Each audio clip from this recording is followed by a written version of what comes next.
স্পন্দন মিডিয়ার পক্ষ থেকে আপনাকে সাদর সম্ভাষণ। তো আমরা এই বেশ কিছুদিন যাবৎ, এখন তো আমনের মৌসুম, অর্থাৎ আমাদের কলাপাড়া উপজেলায় আমন চাষের এখন ভরা মৌসুম। এখন সার, কীটনাশক সহ কৃষকদের সব কিছুই খুব বেশি প্রয়োজন। তো আমাদের এই কলাপাড়াতে কি ইতিপূর্বে আমরা কয়েকদিন আগে লক্ষ্য করেছি যে সারের খুব সংকট চলছিল, যে যেরকম পারছে সেরকম বিক্রি করছে। তো এখন আমাদের এবং অনেক সময় ডিলারদের দোকানেও আমরা সার দেখতে পাইনি। তো দেখা গেছে যে এখন আপনাদের দোকানগুলোতে দেখা যাচ্ছে যে সারের আছে। তো এ যাবৎ এখন যে আপনাদের ওই যে সরকারি যে মূল্য তালিকা দেখছি, ওইটা কি ওই রেটেই কি আপনারা বিক্রি করছেন? কিন্তু কিছু কিছু কৃষক অভিযোগ করতেছে যে ইউরিয়া সার নাকি 30 টাকা কেজি দরে বিক্রি হচ্ছে, তারপর ওই টিএসপি 35 টাকা 40 টাকাও নিচ্ছে কেজি, এইরকম। এ ব্যাপারে আপনার মতামত কি? আপনি তো ডিলার। এগুলো দেখা গেছে অনেক সময় কৃষক কোনো দোকানে পায় নাই, হয়তো 2-4 দোকানে পাইছে। এর আগে বরাদ্দ খুব কম ছিল, সীমিত বরাদ্দ ছিল, এত কম ছিল বরাদ্দ, কারণ এই এলাকায় মৌসুম ছিল না, যার কারণে বরাদ্দ কম থাকার কারণে দেখা গেছে যে কে কীরকম ব্যবসা, এটা আমার ভালো জানা নাই। তবে কোন ডিলার ব্যবসা সেটা আমি বলতে পারি না। এখন কি আপনারা এই সরকার নির্ধারিত আমরা বিক্রি করি এখন, তাই না? তাহলে সারের কি ঘাটতি নাই মনে করেন? না, সারের কোনো ঘাটতি নেই, পর্যাপ্ত সার আছে। পর্যাপ্ত সার আছে। হ্যাঁ, তাহলে যে কৃষকদের কোনো মানে হতাশা হওয়ার কোনো কারণ নেই, হওয়ার কোনো সুযোগ নাই। কিন্তু আমরা এই যে অনেক সময় দেখি যে বিভিন্ন ওই যে কীটনাশকের ব্যাপারে, দেখা গেছে যে কৃষকরা প্রায় অভিযোগ করেন যে আপনাদের কীটনাশক, মানসম্মত কীটনাশক পাচ্ছে না তারা। বিভিন্ন কোম্পানি বিভিন্নভাবে বা বিভিন্ন দোকানদাররা বিভিন্নভাবে তাদেরকে মানে প্রতারণার মাধ্যমে বিভিন্নভাবে প্রতারিত করছে। আমার ধারণা প্রতারিত কেউ হয় না, হয়তো দেখা গেছে অনভিজ্ঞ যারা হয়তো এর উপরে প্রশিক্ষণপ্রাপ্ত না, তারা যাদের দেখা গেছে কোনো কোম্পানির দেখা গেছে মানহীন কোম্পানি, ওটার কোনো নাই, ওটার কি বলে রেজিস্ট্রেশন নাই, ওই সমস্ত মাল খালে প্রতারিত 2-4টা হয়। এছাড়া কোনো সমস্যা। কিন্তু এইটা কি দেখা যাচ্ছে কি যে গ্রামের কিছু দোকানদার আছে যারা মানে এই বিষয়ে খুব একটা অজ্ঞ না, তারা মানহীন কোম্পানির প্রতিনিধিরা তাদের কাছে যায় এবং তারা সেই অনুপাত ওই মালগুলো রাখে এবং ওইগুলো বিক্রি করে। এই ক্ষেত্রে কৃষক কিছু ক্ষেত্রে প্রতারিত হয়। এটা একেবারে যে মানে ভুল তথ্য এরকম কিছু না। আর আপনি যে বললেন সারের দাম নিয়ে, সারের দাম, সারের দাম সরকার নির্ধারিত মূল্যে যে কলাপাড়া বাজারে সর্বদা বিক্রি হয়েছে, এখনো হচ্ছে।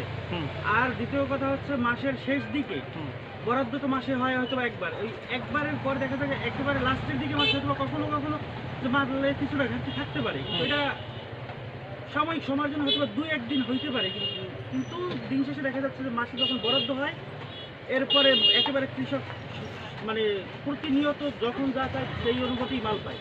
মাসের শেষে হয়তো বা ক্ষেত্রে বিশেষ 2-1 মাস হয়তো বা টানাটানি কিছুটা করলেও করতে পারে। কিন্তু এই যে কীটনাশকের যে মানহীন যে বাজারজাত, একটু আগে আপনি বললেন যে মানহীন যে কিছু কোম্পানি ঢুকছে বা কিছু লোক যে বিক্রি করছে, কোম্পানিগুলো যারা ঢোকে তারা কখনোই প্রপারে ঢোকার সাহস করে না। ওই তো সরকার অনুমোদিত যে কোম্পানিগুলো আছে, এর বাইরে যেই অনুমোদনহীন কোম্পানিগুলো আছে, এরা সর্বদা টার্গেট করে গ্রামের যেই সব ব্যবসায়ীদের কোনো প্রশিক্ষণ নাই অথবা এই সম্বন্ধে অজ্ঞ না, তারা এদের কাছে যায় এবং ওই মাধ্যমেই আর কি ওইখান থেকে তারা। না, এইটা কি কৃষি বিভাগের দায়িত্ব আছে না এটা দেখার? দায়িত্ব আছে কৃষি বিভাগের, এই দায়িত্বটা তাদেরই এগুলো দেখা উচিত এবং প্রতিটা দোকান মনিটরিং করা উচিত যে মানহীন মাল কারা বিক্রি করে। তাইলে এই কৃষি বা কলাপাড়ায় যে কৃষি কর্মকর্তারা কি আপনাদের দোকান টোকান মনিটরিং করেন বা এই যে দেখা যাচ্ছে এই যে মানহীন মালগুলো এগুলো বিক্রি করে যাদের লাইসেন্স নাই, অনেকে আছে যে ধানের ব্যাপারী, তারা দেখা যাচ্ছে যেই জায়গায় কম দামে মাল পায়, যেই মানে কোম্পানির কাছে ওই মালগুলো দিয়ে তারা তাদের কৃষকদের দিয়ে এইভাবে আর কি কৃষক ক্ষেত্র বিশেষ প্রতারিত হয়। কিন্তু দেখা যাচ্ছে যে যেই লাইসেন্সধারী যেই দোকানগুলো আছে এই সব দোকানে এইগুলো হওয়ার সম্ভাবনা খুবই কম। কম না, কিন্তু মানে মনিটরিংটা কি আর একটু জোরদার হইলে কি ভালো হতো না? অবশ্যই জোরদার হলে ভালো হতো, কিন্তু দেখা মানে অনেকে আছে লাইসেন্স ছাড়া বিক্রি করে, বাসার ভিতরে বিক্রি করে। এইগুলো আসলে কৃষি অফিস চাইলেও হয়তো বা খুব বেশি, কিন্তু সেই ক্ষেত্রে মোবাইল কোড, এই ক্ষেত্রে যদি চাষিরা অবজেকশন জানায় যে না উনি ওনার বাসার ভিতরে বসে কীটনাশক বিক্রি করতেছে বা এইরকম কিছু, ওইটা যদি তারা জানাতে পারে তো সেই ক্ষেত্রে কৃষি অফিস বা প্রশাসন একটা ব্যবস্থা দেবে। কিন্তু দেখা যাচ্ছে আমি আমার বাসায় নিয়ে যদি কিছু মাল রাখি তো ওই জায়গা দিয়ে যদি কাউকে সাপ্লাই করি, এটা তো আসলে না বিষয়টা হইলো কি, কৃষকরা তো আসলে লেখাপড়া খুব কম জানে, এবং দেখা গেছে যে ধান বিক্রি করে 800-900 টাকা মন। হ্যাঁ, তো আসলে যে বর্তমান যে কীটনাশক সার ঔষধের খরচ, তারপর এই মানে চাষের যে খরচ, এই খরচ দিয়ে তো আসলে তাদের কোনো লাভ হয় না। তো লাভ না হওয়ার পরেও তারপরও তারা যদি আবার চিন্তা করে যে অমুক ডিলারের আমি অভিযোগ দিয়ে আবার মানে কেন না কোনো একটা ঝামেলায় জড়াই কিনা। ডিলার বলতে গেলে যারা আমি একটু বলি, ওখানে বিষয়টা হয়েছে কি, কিছু কিছু দোকানদার আছে ওরা বাকিতে মাল বিক্রি করে, বাকিতে মাল বিক্রি করে, ওরা এমআরপিতে রেট লেখে। যেমন এটার এমআরপি হলো 800 টাকা, এইটা ওরা 800 টাকায় বিক্রি করে, আর এটা আমরা বিক্রি করি 550 টাকা। কোম্পানির দিয়ে 2-10 টাকা যা থাকে ওইটাই আমাদের ব্যবসা। ওইটা আমরা ওইভাবে বাজারে সেইভাবে ব্যবসা বাণিজ্য করি, যেহেতু আমাদের এখানে মনিটরিং হয়, এখানে কৃষি অফিসার বারবার আসে, এবং দেখা গেছে কোনো সময় মোবিল কোডও আসে, আসতে দেখা গেছে সেই ক্ষেত্রে না আপনার এই যে এমআরপির যে বিষয়টা, এইটা আমি অনেক ডিলারদের কাছেই আমি দেখছি যে এই যে এমআরপিতেই তারা বিক্রি করে এই কথাটা। হ্যাঁ, কিন্তু আপনি সেই 800 টাকার ওষুধ যদি 550 টাকায় বিক্রি করতে পারেন, তাইলে সেখানেও তো আপনি একটা লাভ করছেন, ঠিক আছে না? তাইলে ওই যে লোক 850 টাকায় বিক্রি করলো এমআরপিতে, তাহলে সে কত লাভ করলো? অনেক টাকা করছে। এই ক্ষেত্রে যদি কৃষি বিভাগ এইভাবে একটু তদন্ত করে যে ওদের কাছে না যাইয়া যারা ভালো দোকানদার আছে, যাদের মোটামুটি অভিজ্ঞতা আছে, তাদের কাছে আসে, তাইলে এই প্রতারিতটা ওরা হয় না। এটা হলো কৃষকের ভুলের জন্য দেখা গেছে তারা ধান বিক্রি করবে, ধান বিক্রি করে টাকা দিবে, ধান বিক্রি করে টাকা দিবে, এই কারণে দেখা গেছে তারা ওখান থেকে এইভাবে মাল নেয় আর ওইভাবে দাম লেখে। এবং আবার এই যেমন কৃষকরা মানে দেখা যাচ্ছে যে জমির মানে সার প্রয়োগের ক্ষেত্রে তারা কিন্তু শুধু ইউরিয়াটা দিয়ে জমির উর্বরতা নষ্ট করে দিচ্ছে।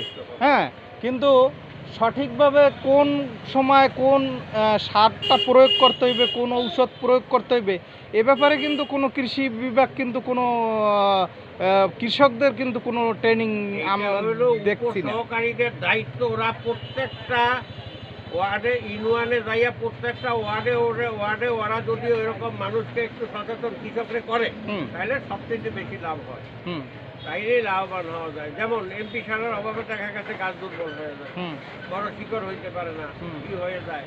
তারপরে টিএসপি দিলে দেখা গেছে মাটির উর্বরতা বাড়ে, সেক্ষেত্রে আবার দেখা গেছে ওই ইউরিয়া প্রয়োগ করতে গেলে সেখানে সালফার মাটিতে থাকতে হবে, সালফারের মাটি থাকলে ইউরিয়া কাজ করবে না, এরকম কিছু বিষয় আছে। উপযুক্ত ইউরিয়া পড়তে গেলে আবার দেখা গেছে ধরে, এগুলা এই দায়িত্বটা হলো কৃষি অফিসের। এরা তারা ওই প্রত্যেকটা উপসহকারী আছে প্রত্যেকটা ইউনিয়নে, তারা যদি ঠিকমতো মনিটরিংটা করে আর তারা যদি ঠিকঠাক মতো প্রশিক্ষণ দেয়, তাহলে দেখা গেছে কৃষক এটা সচেতন হইতে বেশি সময় লাগবে না, 2-1 বছরের মধ্যে হয়ে যাবে, এবং তারা বুঝতে পারবে যে মানহীন মাল আর কিনা যাবে না, ভালো মাল কিনতে হবে। কিন্তু এই মানে আপনি যে এই যে প্রশিক্ষণের কথাটা বললেন, সরকার তো বরাদ্দ দিচ্ছে, সরকার বেতনও দিচ্ছে তাদেরকে, কিন্তু এক্ষেত্রে কি মনে করেন না যে তাদের দায়িত্বটা সঠিকভাবে পালন করছে না এই যে কৃষি বিভাগটা?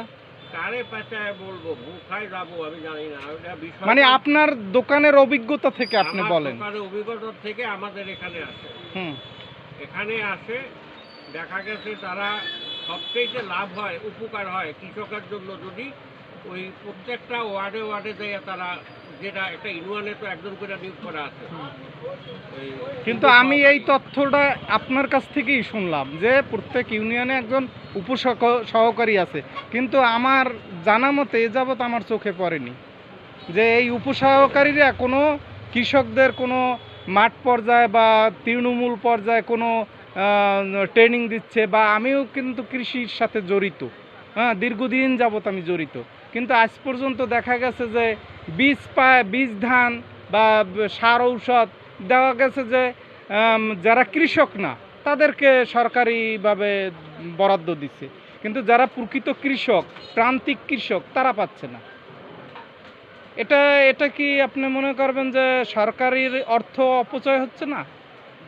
এরকম যদি কিছু হয় তাহলে অবশ্যই সরকারের অর্থ অপচয় হচ্ছে, কিন্তু আসলে কি এটা হচ্ছে কিনা এটা দেখার দায়িত্ব হয়তো বা প্রশাসনের। আমরা তো জায়গায় ব্যবসা করি এইগুলো না, আপনাদের এই কথাটা না, যেহেতু কৃষক বিভাগের দায়িত্ব, এটা তাদেরকে প্রশ্ন করুন, তাদেরকে প্রশ্ন করুন এবং না, আপনারা ব্যবসা তাদের কাছে নেন যে আপনারা প্রতিটা ওয়ার্ডে ইউনিয়নে যাইয়া একজন উপসহকারী আছে, এইভাবে যদি কৃষকের প্রশিক্ষণ দেওয়া হয় এবং তারা অনেক মাল সম্পর্কে, কীটনাশক সম্পর্কে অভিজ্ঞতা আছে, তারা যদি সেগুলা লেখে দেখা গেল তাইলে কৃষক আর প্রতারিত হবে না।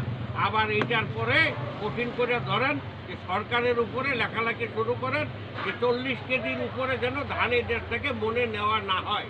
হ্যাঁ, এইভাবে 48 কেজি মন নেয়, তারপর 49 কেজিও এর ব্যাপারেও নেয়। হ্যাঁ, তো আমরা দেখছি যে এই যে কৃষকের যখন ধানটা হয় এখন অনেকে দাদন দিচ্ছে। হ্যাঁ, মানে ও প্রত্যেক গ্রাম ওয়ার্ডে কিন্তু ওদের একটা সিন্ডিকেট আছে। এই সিন্ডিকেটের মাধ্যমে অনেক সময় সারের দুর্নীতিটাও হয়। তারপর ওই মানে ওই যে ধান কেনা বেচা, যাতে ওদেরকে জিম্মি করে ফেলায়, মানে কৃষকদের আর নড়াচড়ার কোনো সুযোগ থাকে না। এটা তো মনে হয় আপনারাও উপলব্ধি করেন। উপলব্ধি করি, এই জবাবদিহিতাটা করবে হলো কৃষি বিভাগ। তাই ধন্যবাদ, আপনার অনেক মূল্যবান সময় নষ্ট করছি, কারণ আমাদের এই খাদ্যটা তো আসলে উৎপাদনই করে কৃষকরা, কিন্তু আজকে কৃষকরা যে মাথার ঘাম পায়ে ফেলে কত কষ্ট করে রোদ বৃষ্টি উপেক্ষা করিয়া, আসলে তো তারা তো তাদের ভাগ্যের তো কোনো পরিবর্তন হয় না। আজকে তো তারা তো নিঃস্ব থেকে নিঃস্বই হচ্ছে। এখন বর্তমানে এই সিজনে আমরা এক সময় দেখছি যে 8-10 কানি জমি চাষ করছে, সেই সময় দেখা গেছে একটা ফ্যামিলি মানে খোরাকের ধানটা বলতে হয় না। আবার এখন দেখা গেছে এক কানি জমি চাষ করতে পারলে 120 মণ 25 মণ 30 মণ ধান হয়, যদি সঠিক তথ্যটা তারা পায় তাহলে 120-30 মণ ধান এদের হয়, 150 মণও হয়। যদি মানে কোনো ভালো ঔষধ, ভালো সার যদি ব্যবহার তারা ঠিকঠাক মতো করতে পারে তাইলেই এটা হয়। কিন্তু আসলে তাদের সঠিক সময় উপযোগী প্রশিক্ষণের অভাবেই আসলে এই কৃষকরা না জেনেই আসলে যথাইচ্ছা সার ঔষধ ব্যবহার করছে, নিজেরাও ঠকছে, জমির উর্বরতাও নষ্ট করছে, তাই না? ধন্যবাদ।